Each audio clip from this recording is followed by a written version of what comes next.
Hello friends, welcome to hobby recipes. எல்லாரும் எப்படி இருக்கீங்க? இன்னைக்கு நம்ம என்ன செய்ய போறோம் அப்படின்னா காலிஃப்ளவர் ரோட் சைட் கடைகளில் கிடைக்கிற காலிஃப்ளவர் மசாலா செய்ய போறோங்க. அது எப்படி செய்யறதுன்னு பார்க்கலாம். கடைகளில் கிடைக்கிற மாதிரி அதே டேஸ்ட்டோட நம்ம வீட்டில் செஞ்சு பார்க்கலாங்க. அது எப்படி செய்யறதுன்னு வாங்க பார்க்கலாம். அதுக்கு என்னென்ன பொருள் தேவைன்னு ஃபர்ஸ்ட் பார்த்துடலாங்க.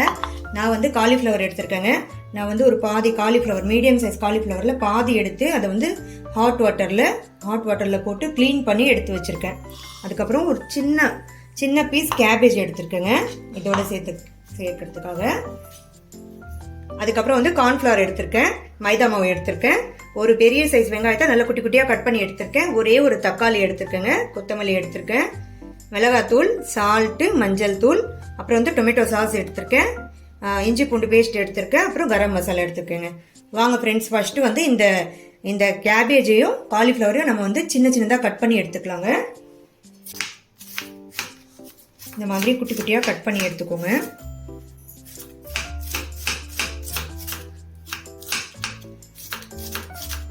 இங்கே பாருங்க ஃப்ரெண்ட்ஸ், நான் கேபேஜ் இந்த மாதிரி குட்டி குட்டியாக கட் பண்ணி எடுத்துக்கிட்டேன். அது ஒரு மிக்சிங் பவுலில் சேர்த்துக்கலாங்க. அதுக்கப்புறம் அதே மாதிரியே வந்து காலிஃப்ளவரையும் சின்னதாக அந்த ஸ்டெம்மோட சேர்த்து சின்னதாக கட் பண்ணி எடுத்துக்கலாம்.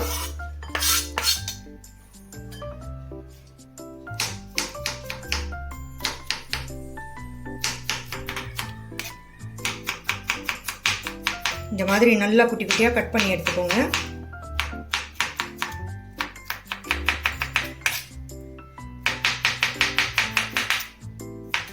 இங்கே பாருங்கள் ஃப்ரெண்ட்ஸ், இதே மாதிரியே வந்து குட்டி குட்டியாக கட் பண்ணி எல்லா காலிஃப்ளவரும் எடுத்துக்கோங்க. இப்போ பசங்களுக்கு வெக்கேஷன் இல்லையா, சம்மர் வெக்கேஷன் வந்துடுச்சுல்ல, பசங்க வீட்டில் இருக்கும்போது ஏதாவது ஸ்நாக்ஸ் கேட்டுகிட்டே இருப்பாங்க ஃப்ரெண்ட்ஸ். நீங்கள் இந்த மாதிரி செஞ்சு கொடுத்தா பசங்க ரொம்ப விரும்பி சாப்பிடுவாங்க. இதை நம்ம கடைகளில் போய் வாங்கி கொடுக்கறத விட வீட்டில் அஜ்னமோட்டோ, ஃபுட் கலர்ஸ் எதுவுமே சேர்க்காம நம்ம செஞ்சு கொடுத்தா அது ரொம்ப ஹெல்த்தி இல்லையா, அதனால நம்ம இந்த மாதிரி செஞ்சு கொடுத்துக்கலாம். இங்கே பாருங்கள் ஃப்ரெண்ட்ஸ், நான் இந்த மாதிரி கேபேஜையும் காலிஃப்ளவரையும் நல்லா குட்டி குட்டியாக கட் பண்ணி எடுத்துக்கிட்டேங்க. இப்போ இதில் மசாலாஸ்லாம் மிக்ஸ் பண்ணிவிட்டு நம்ம மாவு நல்லா மிக்ஸ் பண்ணி ஃப்ரை பண்ண ஆரம்பிச்சிடலாம். வாங்க என்னென்ன மசாலாலாம் இதில் மிக்ஸ் பண்ணணும்னு பார்த்துடலாம். இங்கே பாருங்கள் ஃப்ரெண்ட்ஸ், இஞ்சி பூண்டு பேஸ்ட் எடுத்துருக்கேன். இதை வந்து இங்கே பாருங்கள், ஒரு ஸ்பூன் இஞ்சி பூண்டு பேஸ்ட் சேர்த்துறேங்க. அதுக்கப்புறம் கரம் மசாலா ஒரு 1/2 ஸ்பூன் போட்டுக்கிறேன். அதுக்கப்புறம் மிளகாத்தூள் வந்து நான் ஒரு ஃபுல் ஸ்பூன் சேர்க்குறேன். இன்னும் ஒரு 1/2 ஸ்பூன் கூட சேர்த்துக்கலாங்க, கொஞ்சம் ஸ்பைஸியாக இருந்தால் நல்லா இருக்கும்ல. அதுக்கப்புறம் சால்ட் ஒரு ஸ்பூன் ஃபுல்லாக சேர்த்துக்கிறேங்க. அதுக்கப்புறம் மஞ்சள் தூள் சும்மா ஒரு பிஞ்சு பாருங்க ஃப்ரெண்ட்ஸ். அதுக்கப்புறம் வந்து நான் வந்து ஒரு கருவேப்பிலை வந்து ஒரு கொஞ்சம் சேர்த்துக்கிறேன். அப்புறமா நாம் மைதா மாவு சேர்க்க போகிறோம். மைதா மாவு வந்து ஒரு 4 டேபிள் ஸ்பூன் சேர்த்துக்கிறேங்க. நம்ம இதை கலந்ததுக்கு அப்புறமா கம்மியானாலும் நம்ம கொஞ்சம் சேர்த்துக்கலாம். மைதா மாவு 4 ஸ்பூன் சேர்த்தாச்சு. கார்ன்ஃப்ளவர் வந்து ஒரு 2 ஸ்பூன் சேர்த்துக்கிறேங்க. அவ்வளோதாங்க. இது ஃபுல்லாகவே நல்லா மிக்ஸ் ஆகிற அளவுக்கு நம்ம பிசைஞ்சுக்கணும். நல்லா நம்ம இதை வந்து இந்த பவுல் சின்னதாக இருக்குது, பெரிய பவுலில் சேர்த்து நான் நல்லா பிசைஞ்சுக்கிறேங்க. நாம் வந்து தண்ணி விட வேணாம், ஏன்னா நம்ம காலிஃப்ளவர் வாஷ் பண்ணது, கேபேஜ் வாஷ் பண்ண தண்ணியெல்லாம் அதில் அப்படியே நமக்கு தண்ணியாக இருக்கும். அதனால வந்து நம்ம தண்ணி சேர்த்து மிக்ஸ் பண்ண வேணாம். ஃபர்ஸ்ட் இந்த மாதிரி மிக்ஸ் பண்ணிக்கலாம். தண்ணி தேவைப்பட்டால் நம்ம சேர்த்து மிக்ஸ் பண்ணிக்கலாங்க. இங்கே பாருங்க ஃப்ரெண்ட்ஸ், நான் இந்த பவுலில் சேஞ்ச் பண்ணிக்கிட்டேன். பாருங்க, இதை நல்லா கலந்துக்கிட்டேன். இப்போ இதில் தண்ணி சேர்த்து கொஞ்சம் கொஞ்சமாக சேர்த்து நல்லா பிசைஞ்சிக்கலாங்க. ஃபுல்லாக இந்த மசாலா ஃபுல்லாக அதில் நல்லா மிக்ஸ் ஆகிற அளவுக்கு நம்ம இந்த மாதிரி நல்லா பிசைஞ்சு எடுத்துக்கலாம். இதில் வந்து மைதா மாவு வந்து கொஞ்சம் அதிகமாக இருக்கணுங்க. அப்போ தான் வந்து அந்த ரோட் கடையிலலாம் தர மாதிரி டேஸ்ட் வந்து நமக்கு கிடைக்கும். கம்மியாக இருந்தால் அந்த டேஸ்ட் வராது. இந்த மாதிரி நல்லா கலந்துக்கலாங்க. தண்ணியாகவும் இல்லாமல் கெட்டியாகவும் இல்லாமல் நம்ம பக்கோடாக்கு செஞ்சோல மாவு அதே மாதிரி நம்ம கலந்துக்கலாம். அதே மாதிரி ஃப்ரையும் பண்ணிக்கலாங்க, உதிர்த்து விட்டு.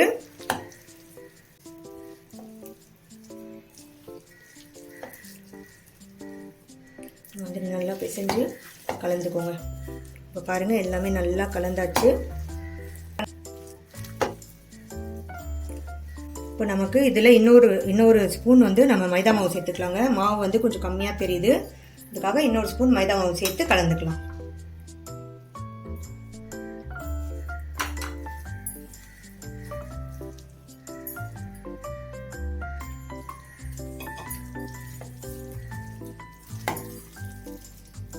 இதே இதே மாதிரி நல்லா நல்லா கலந்து எடுத்துக்கலாம். இங்கே பார்த்துக்கோங்க. பாருங்கள் ஃப்ரெண்ட்ஸ், தண்ணியாகவும் இல்லாமல் கெட்டியாகவும் இல்லாமல் இந்த மாதிரி கலந்துக்கலாம். இங்கே பாருங்கள் ஃப்ரெண்ட்ஸ், நான் இந்த காலிஃப்ளவரை நல்லா கலந்து வச்சுக்கிட்டேன். இப்போ வந்து ஒரு கடாயில் வந்து எண்ணெய் வச்சுருக்கேங்க. இதை பொரிச்சு எடுக்கிறதுக்காக பொரிச்சு எடுத்துடலாம். நம்ம வந்து இதை சும்மா ரஃப்பாக அப்படியே பக்கோடாக்கு நம்ம உதிர்த்து விட்டு பொரிச்சு எடுப்போம்ல, நான் அந்த மாதிரி கிறிஸ்பியாக பொரிச்சு எடுத்துக்கலாங்க. எண்ணெய் சூடாகட்டும். இங்கே பாருங்கள் ஃப்ரெண்ட்ஸ், எண்ணெய் நல்லா சூடாயிடுச்சு. இப்போ நம்ம பொரிச்சு எடுத்துடலாங்க. இந்த மாதிரி கையில் எடுத்து நம்ம உதிர்த்து விட்டு பக்கோடா மாதிரி உதிர்த்து விட்டு நம்ம பொரிச்சு எடுத்துடலாம். நல்லா நல்லா கிறிஸ்பியா இதை வந்து ஃப்ரை பண்ணி எடுக்கணுங்க.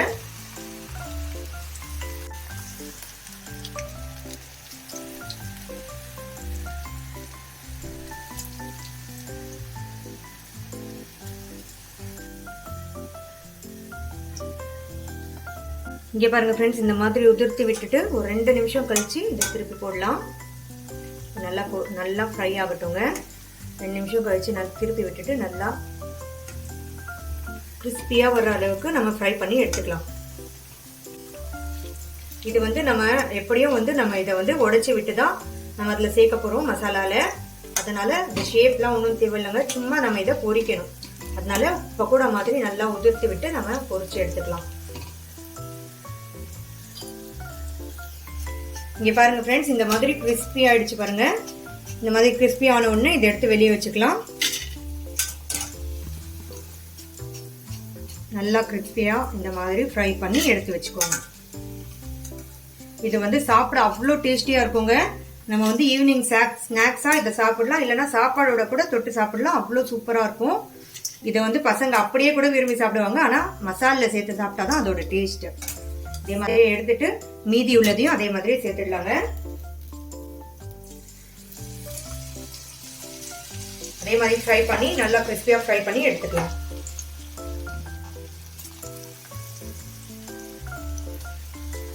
இங்க பாருங்க ஃப்ரெண்ட்ஸ், நான் எல்லா காலிஃப்ளவரையும் இந்த மாதிரி கிறிஸ்பியா ஃப்ரை பண்ணி எடுத்துக்கிட்டேங்க. இந்த மாதிரி பெரிய பெரிய பீசஸா இருந்தா நீங்க இந்த மாதிரி இது பண்ணிடுங்க, உடைச்சு விட்டுருங்க. நல்லா நல்லா இதுவா உடைச்சு விட்டுருங்க. இங்க பாருங்க, இந்த மாதிரி எல்லா காலிஃப்ளவரையும் உடைச்சு விட்டுருங்க. உடைச்சு விட்டுட்டு இப்போ நம்ம இதை மசாலா ரெடி பண்ணிடலாங்க.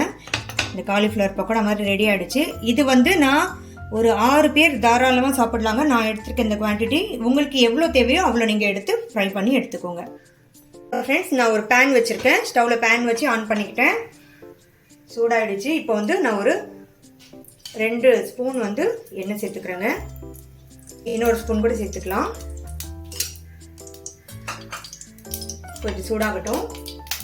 சூடாயிடுச்சு. இப்போ நான் இதில் நம்ம கட் பண்ணி வச்சிருந்தோம் இல்லையா ஒரு வெங்காயம், அந்த வெங்காயத்தை சேர்த்துடலாங்க.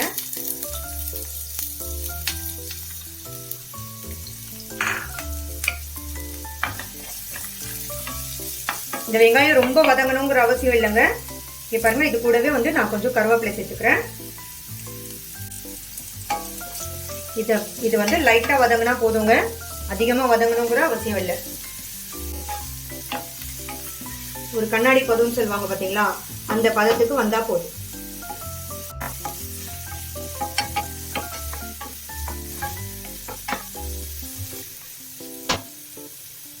இது வதங்கிட்டு இருக்கும் போதே நான் வந்து இஞ்சி பூண்டு பேஸ்ட் சேர்த்துக்கிறேங்க.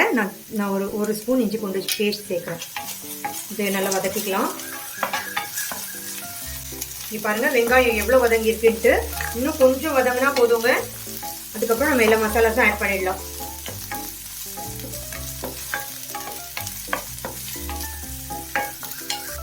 இங்கே பாருங்க ஃப்ரெண்ட்ஸ், இவ்வளோ வதங்கினா போதுங்க. அதுக்கப்புறம் வந்து நான் ஒரு தக்காளி எடுத்து வச்சிருந்தேன் இல்லையா, அதை வந்து மிக்ஸி ஜாரில் மாற்றி நல்லா அரைச்சி எடுத்துக்கிட்டேங்க. அதை இதோட சேர்த்துடலாம்.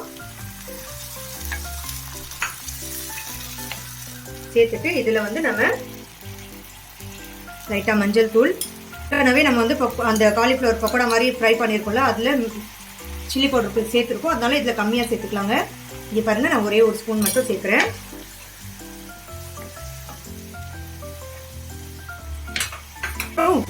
உப்பு வந்து அதுலயும் சேர்த்துருக்கோம், அதனால நான் ஒரு 1/2 ஸ்பூன் சேர்த்துக்கிறேங்க. அப்புறம் லைட்டா கரம் மசாலா. இந்த இஞ்சி பூண்டு பேஸ்ட் வந்து நல்லா வதங்கட்டுங்க. இந்த வெங்காயம், தக்காளி, இஞ்சி பூண்டு பேஸ்ட் எல்லாமே நல்லா குக் ஆகணும். ஒரு 5 நிமிஷம் அப்படியே குக் ஆகட்டும்.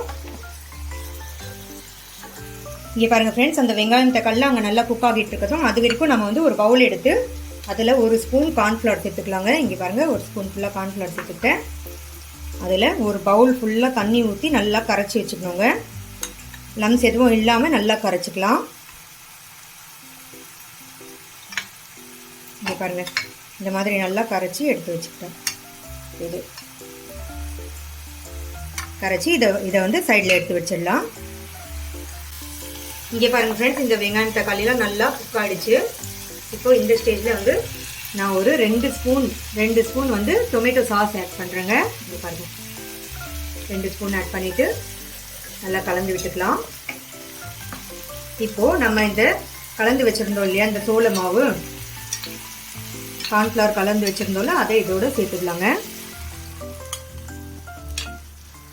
சேர்த்துட்டு இன்னும் ஒரு பவுல் ஃபுல்லாக தண்ணி அதில் ஊற்றிடலாம்.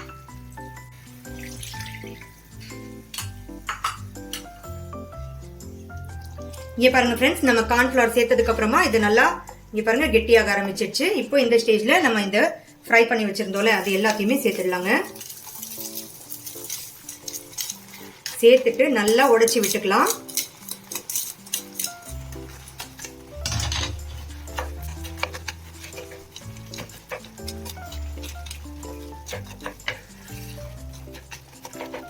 இந்த மாதிரி தாங்க அந்த ரோட் சைட்ஸ் கடைகள்லாம் என்ன பண்ணுவாங்க அப்படின்னா, இந்த கிரேவி வந்து தனியாக செஞ்சு வச்சுக்குவாங்க, இந்த பக்கோடா தனியாக செஞ்சு வச்சுக்குவாங்க. நம்ம போய் ஆர்டர் பண்ண உடனே இந்த பக்கோடா கொஞ்சம் எடுத்து போட்டு, கிரேவி கொஞ்சம் எடுத்து போட்டு, இதே மாதிரி நமக்கு சாட்டே பண்ணி எடுத்து கொடுத்துருவாங்கங்க. கார்னிஷிங்லாம் பண்ணி கொடுத்துருவாங்க. வெங்காயம், அந்த கொரியாண்டர் லீவ்ஸ் எல்லாம் போட்டு நம்ம கொடுத்துருவாங்க. சூப்பராக டேஸ்டியாக இருக்குங்க. அதே மாதிரியே பாருங்கள், நம்ம வீட்டிலேயே செஞ்சு இனிமேல் சாப்பிட போகிறோம். இந்த மாதிரி ட்ரை ஆன உடனே நம்ம ஆஃப் பண்ணிடலாங்க. எதுக்குன்னா இது வந்து ஆறிடுச்சுன்னா இன்னும் கொஞ்சம் நல்லா ட்ரை ஆகிடும். இப்போ இந்த ஸ்டேஜில் நம்ம இதில் கொரியாண்டர் லீவ்ஸ் மேலே போட்டுட்டு ஆஃப் பண்ணிடலாம்.